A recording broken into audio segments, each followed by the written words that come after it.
Bismillahirrahmanirrahim. Ya eyyühellezîne âmenû in câekum fâsikun binebe'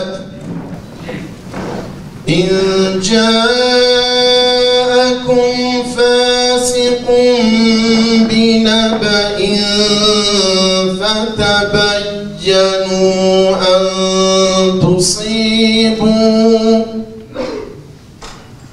en tusîbû kavmen bicehâletin fetusbihû alâ mâ câekum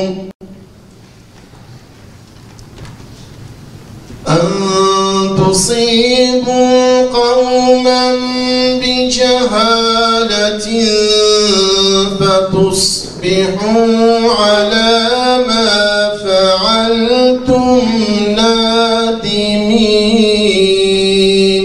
Huzur ve mutluluğu devam ettirebilmemiz için en çok muhtaç olduğumuz şey sevgidir. Peygamberimiz birbirlerini sevme, birbirlerine merhamet etme, birbirlerine şefkat gösterme noktasında müminler bir vücudun organları gibidirler der. Vücut organlarından birisi rahatsızlık duysa, diğer organlar uykusuzlukta ve diğer ateşli hastalıkla onun acısını paylaşırlar diyerek İslam toplumunun bireyleri arasında da bu ahenk, dayanışma ve işbirliğinin bulunması gerektiğini tavsiye etmiştir. Mükemmel bir imana sahip olabilmek için birbirimizi seveceğiz. Ailemizde sevgi ve şefkati hakim kılacağız. Toplumda sevgi ve barış içerisinde huzur ve mutluluğu yaşayacağız. Zira kin ve nefretle ulvi İslam davasını yayamayız. Ağır sitemler ve yıkıcı tenkitlerle gönül kazanamayız. Kin ve nefretle bir adım bile ilerleyemeyiz. Birbirlerine hasım, birbirlerine düşman kabileler iken Peygamberimizin sevgi ve rahmet dolu eşsiz eğitiminden geçerek birbirleriyle can ciğer, dost olan Ensar gibi, saadet çağı Müslümanları gibi örnek sevgi toplumunu kuralım hep birlikte. Peki bunu niçin yapacağız? Sadece ve sadece Allah'ın rızasını kazanmak için yapacağız. Allah'ın sevgili kulları olmak için yapacağız. Son olarak Rabbim kalbimizi sevgiyle doldursun. Allah sevgisiyle, Peygamber sevgisiyle, Kur'an sevgisiyle, Kabe sevgisiyle, Mekke ve Medine sevgisiyle, ilim ve alim sevgisiyle, mümin kardeşlerimizin sevgisiyle doldursun. Rabbim bizleri sevgiden, şefkatten, rahmetten ve rızasından ayırmasın. Bu toplantının bu noktaya gelmesinde büyük emeği olan kıymetli kanaat önderlerimize çok ama çok teşekkür ediyorum.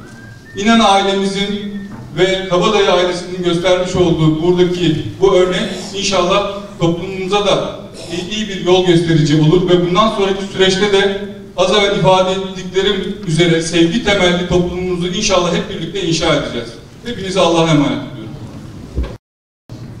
Allah'ım bütün samimiyetimizle gönüllerimizi ve ellerimizi sana açtık.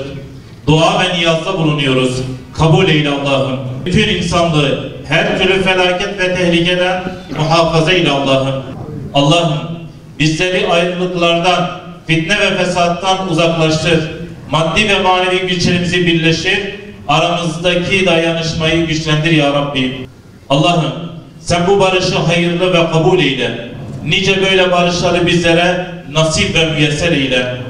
Bu barışa vesile olan, yardımcı olan, gayret eden, çabalayan, barışın olması için dua eden bütün kardeşlerimizin gayretlerini makbul eyle Allah'ım. Allahümme salli ala seyyidina Muhammedin nabiyil ümmiyi ve ala alihi ve sahbihi ve sellem. Kıymetli hazirun, şu an bu mübarek davanın şahidi olarak hepimiz bu Kur'an-ı Kerim'e havale olmuşuz, teslim olmuşuz.